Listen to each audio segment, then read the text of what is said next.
next item that we have of conversation is the barber school. And I wanted to wait. We were going to talk about this in the past, Big Al, but it wasn't fair for me and Faith to have this conversation.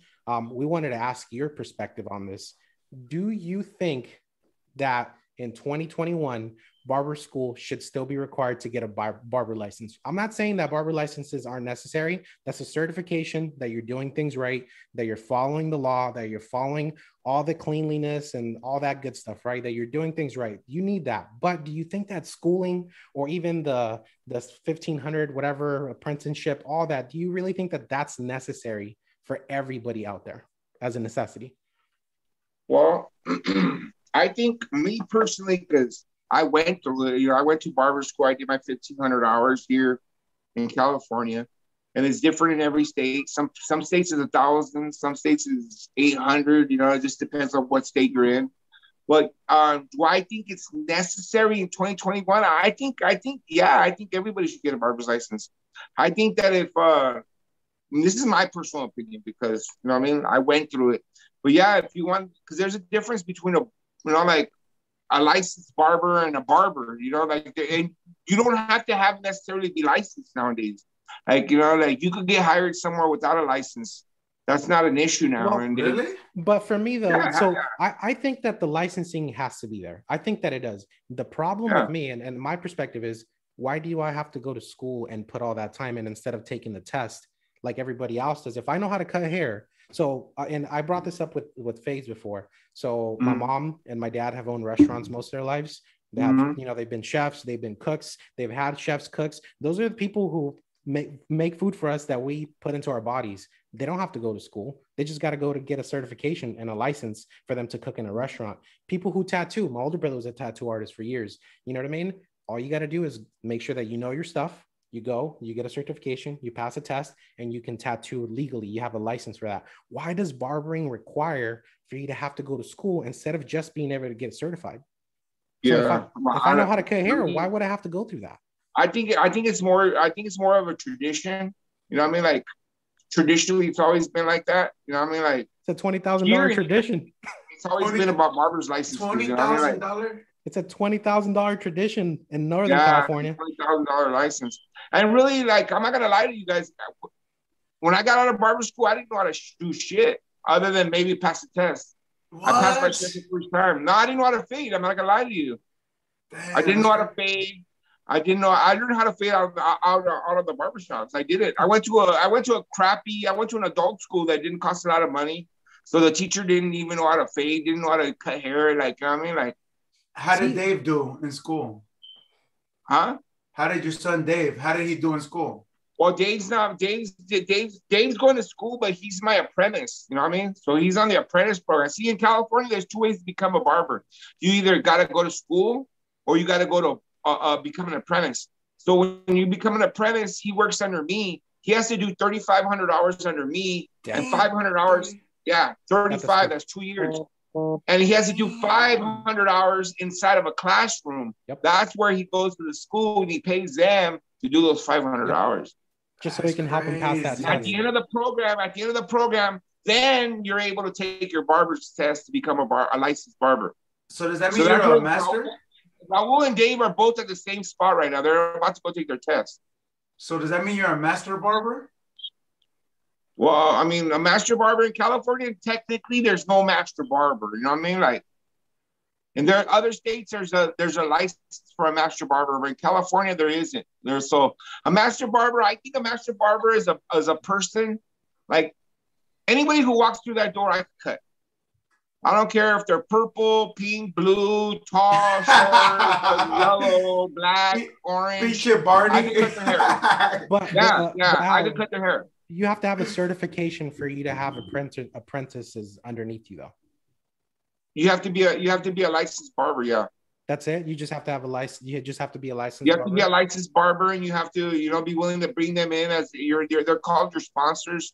You're a sponsor. There's your sponsorships. They come in, and you make an agreement with the school that they're going to, that you're going to train them in the proper way. That we have to maintain hours. They have to maintain how many haircuts they're doing. They have to go to class once a week with them over there. You know what I mean? And the rest of the hours are done here. Hey, I just thought of something. why can't an apprentice be under a master barber through Zoom?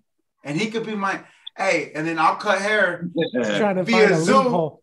He's trying to find a loophole Through Zoom, and then you just look over at the computer screen and you tell me where I'm fucking up.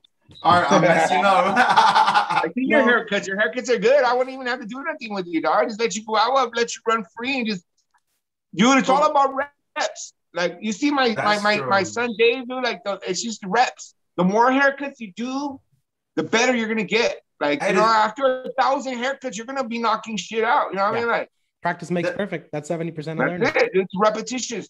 Anybody could be a barber. Barbering is a repetitious.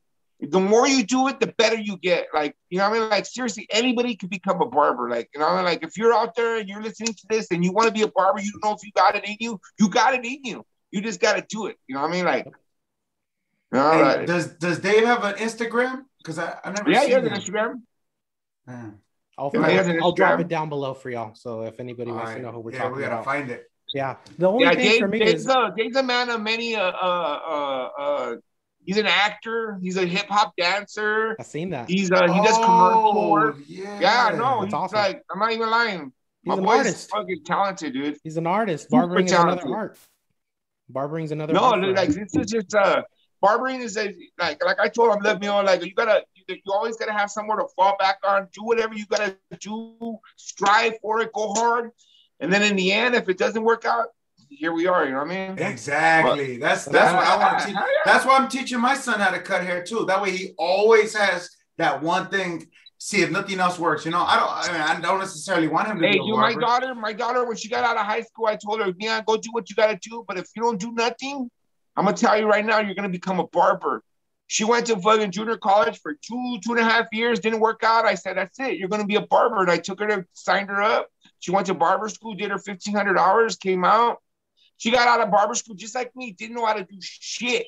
And I taught her everything. And how long ago I taught her how to cut? Big Al, because that's the other thing that I keep hearing is they're also today still not teaching you really how to figure out barber school. Barber school teach you how to pass a test. It's a money thing. Like you said, it's $20,000 to get out of youth, so that you can go and pass the test, to go out and really learn how to cut hair and make money. You know what I mean? Man, I feel like I could pass a test on my own, to be honest with you, if that information is out there.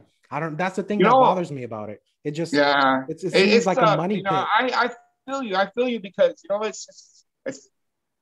I mean, Mac, if I was you, what I would do is try to find a barbershop to fucking sponsor you, dude. Do the apprentice program. Because you know what? At the same time, you're still making money. It's just like you're working for 2 years, and at the end of the 2 years, you're gonna be able to take your test. Yeah, no, I feel the only thing about me is I have a genuine, like I love my career, what I do. Yeah. I've been doing it for 15 plus years. You know what I mean? Yeah. And I've worked myself up there, but I love barbering. It's like I think we've heard me talk about it. It's another way for me to passion. I'm passionate about it. You know what? There's a lot of people out there cutting hair. I'm gonna tell you right now, there's a lot of barbers out there that have no passion. Yes. They do it as a job. They hate 100%. it. Like, you know what I mean? And there's a big difference when you hate it and you love it. You know what I mean? Like, I love cutting hair. Like seriously, guys, I'm at home sometimes and I'm already working on my schedule for the next day. You know what I mean? Like, I'm thinking like, okay, maybe how could I have done this haircut better than I did it. You know what I mean? Like, because even there's some still people get like that? Oh yeah. Sometimes I mess people up still, you know what I mean? Like, I'm not gonna lie, not every haircut is perfect, dude. You're always learning. There's nothing wrong with that. Every haircut, let me tell you something. Every haircut could always be better. Every haircut. Guaranteed. Even the best of the best of the best could say that every single time. I believe you on that though, Big Al, that people do it just as a job. The guy I bought those T outliners from, that I wanted to skeleton some T outliners just so I've never done it, so I wanted to do it on myself. And I went out and I bought some from some random dude. And I asked him, like, why are you getting rid of it? Because he had a bunch of machines. And he's like, oh, man, I've been barbering for like 15 years. I never really wanted to. I kind of never really was happy about it. I hated it, but it was a job and I made money. And I'm just getting rid of all my shit. That way I don't go back. And I was like, okay, well, I'll take it from you. What else you got? I would have said, what else you got? They had a lot of stuff. God knows I don't need anything else, to be honest with you. But I know what you mean. Yeah. Except for Ergos, I need those. Yeah. Not me, Big Al told me. You know what it is though, too? Is like this job could be very discouraging when you're starting off. Like, I mean, If you're like, this is the only thing you're doing, and you like, say you got out of barber school and you're going to do this, and this is the first thing you're doing, it could be discouraging because you're going to come into a shop like this and be the new guy, and then like you got to sit around, and like I always tell my new barbers, like, when somebody walks in, greet them. I don't care if you're cutting his hair or not. Greet him, tell him what's up, how you doing, like, you know what I mean? Eventually, one day, that guy's going to give you a chance. Why? Because you have good customer service skills. Like, build yourself up. You know what I mean? Like, because it's tough when this job and this business, when you first get started, it's tough. It's, you know what I mean? Like, you're going to sit around. You know, like I tell that to all my young guys. You're going to sit around. You're going to see me busting your ass, and you're going to be sitting around. Like, and it's going to be discouraging, but you got to just keep your head up, keep your chin up, and, you know what I mean? Like, eventually your turn will come, you know? That sounds like a lot of things. Even in roofing, you know, when somebody comes in, the new guy, and it's winter time and they only want the journeymen or the guys that have been there for a while, they want to keep them busy, keep them working, then you're going to have to sit on the, you know, get another job. Get a part-time job doing something else. Yeah, hell yeah. And then once you start getting your skills to where you're undeniable, I always tell my kids, I'm like, hey, either stay in school, be smart, or be undeniable. Once you're undeniable, then can't nobody tell you shit. You got to put your everything in it. In my career, in my field, I'm the shit. You know what I mean? And I know I am, and I carry myself as that. Yeah. You gotta believe your own. One day I'll be that in cutting hair too. No, but I think Big Al has a big point. It can also be intimidating if you really want to go out there and barbering. I work in something where I train people to be front to front with customers, right? So like they have to learn how to like engage, have real customer service. People who've never done that before, especially in the barbering where it's like one-on-one like that, that's intimidating as hell, bro. Like if you don't know how to have a conversation out of midair with someone and make them your friend that minute, just so you can get them to come back with you, right? It's really hard to develop that skill. That's why I tell, that's a big point. Like, this is one thing I always tell like my younger barbers, like, because, you know, when you first start cutting hair, you're going to be nervous. You're, you know, like, especially when somebody's paying you $25, $30 to cut their hair, like you want to do something good for them, you know what I mean? Like, so I always tell my client, I tell my younger guys, I go like, when you feel nervous, when you feel like you're really not going to do a good job, talk to that guy. Yeah. Talk to him, ask him about his day. Ask him what do you do for a living? You know what I mean? Like, because a lot of 10 out of 10 times people come in here for a topic. They want to vent to you. They want to tell you how their day was. You know what I mean? Like, right. It's an experience. And the haircut will become secondary. Yeah. The haircut becomes secondary. It's like, you know what I mean? Like, they just want to talk to you, right? And watch. You could give them the crappiest haircut, and that person is just going to remember that, hey, that dude was cool, man. Yeah. That dude asked me, how am I doing today? How was my day? How many men get asked every day, like, hey, how's your day going today, bro? What's up? We fiending for seriously, nobody. Yeah. Right? Am I right? That's right. Right. That's right. Like, who was the last time somebody asked you, how was your day today? Like, you know what I mean? Like, you're lucky if your wife asks you that. You know what I mean? Like, other than that, nobody's gonna ask you that. You know what I mean? Like, yeah, you're with the boys. You go to the shop, you're with the boys. You know what I mean? Because you do lose a lot of that as you grow up, and you don't have your high school or your college or whatever friends. You miss that like vibe of being out with the dudes, and that's what a barbershop is. I genuinely do. I feel that. Yeah, that's my biggest question all the time to my clients is like, hey, how's it going today, bro? What's up? You off today? What's going on? What's going on with your day? Like, you know what I mean?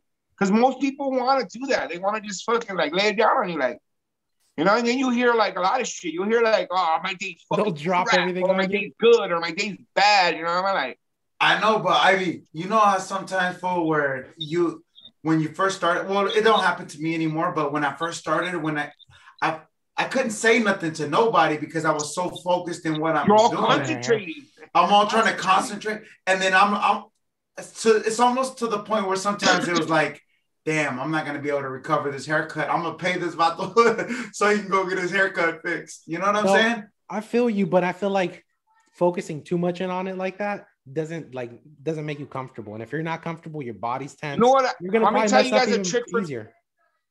Yeah. I'm going to tell you guys a trick for me, guys. This is what I do. Breaking news. A lot of times I'll do with the new clients that I don't even know. And what I'll do is I'll go in front of them and make eye contact to them. You know what I mean? I'll look them in the eye and I'll tell them, like, what are we going to do today, guys? What are we going to do here? What is it you're going to do? You know what I mean? How do you want your hair? And by making eye contact and just asking him that one simple question, dude, oh my God, you win him over right there, because you're looking at him in the eyes and he's going to tell you like, oh, dude, I just want it like this. I'm like, oh, cool. Hell yeah. Or they'll bring out a picture, or they'll tell you. Sometimes you'll get a guy that said, I don't know, like, and that's where you got to bust in and say like, all right, this is what I think we should do. You know what I mean? Like, I'll give them my opinion. You know what I mean? Like, or like, I want to make your hair. Why? Dude, you want sideburns? Why do you want sideburns? You're young. Sideburns are for old people. You know what I mean? Shit like that. You gotta break the ice with them and 100% teach them. You know what I mean? Like, everybody out there, when they ask you, when they ask you for sideburns or to square out the back, try to get people to get tapered. I think you make the biggest point, Big. I was like, and I've heard you say this so many times, is like, your haircut is going to last you longer, period. That's on its own for a customer to hear that. Do you want to come back next week? You know what I mean? Like, or do you want it to ask? You want your sideburns to come in and do a regular? You want regular 2 days? Your sideburns are going to be there in 3 days. If you know what I mean? Like, taper them out. It looks nicer, cleaner. It lasts you longer. Yep. All right. So before we move on from this topic and we move on to the wild card, I want to put it out there to everybody who's watching, who's listening. What do you think about barber school? And again, my perspective is I think barber licensing and certification is a necessity. I think that you should be able to, you have to perform at whatever the expectation is for the board, for the state. That's for your customer, especially when it comes to sanitation, all that stuff. But for someone, let's say if you've been cutting hair and you've been cutting hair for a long time and you know how to cut hair, and all you really want to know is how to pass that test so that you can be a barber out there in the world. Do you think that you should pay those 10 to 20 G's and you should be on the wait for 1 to 2 years? Or there's also the other perspective is if you don't know how to cut hair at all and you want to go to a barber school, but you want a barber school to really teach you. And you're hearing today from Big Al and from a lot of people out there that these schools are they're not providing that to you. And I'm not saying every school, there could be a school out there that really does teach you how to cut hair. There's schools out there that are good. Yeah, there definitely is. And you're going to have to do your homework on that. And you're probably going to have to pay a little extra. Are you ready for that? So tell us down in the comment section. We want to hear your perspective. Depends on where you live too. You know what I mean? Yep. Your location, where, you know what I mean? Yep. Do your homework, do it right. But also, are you like, what's your perspective on this? We'll leave it at that.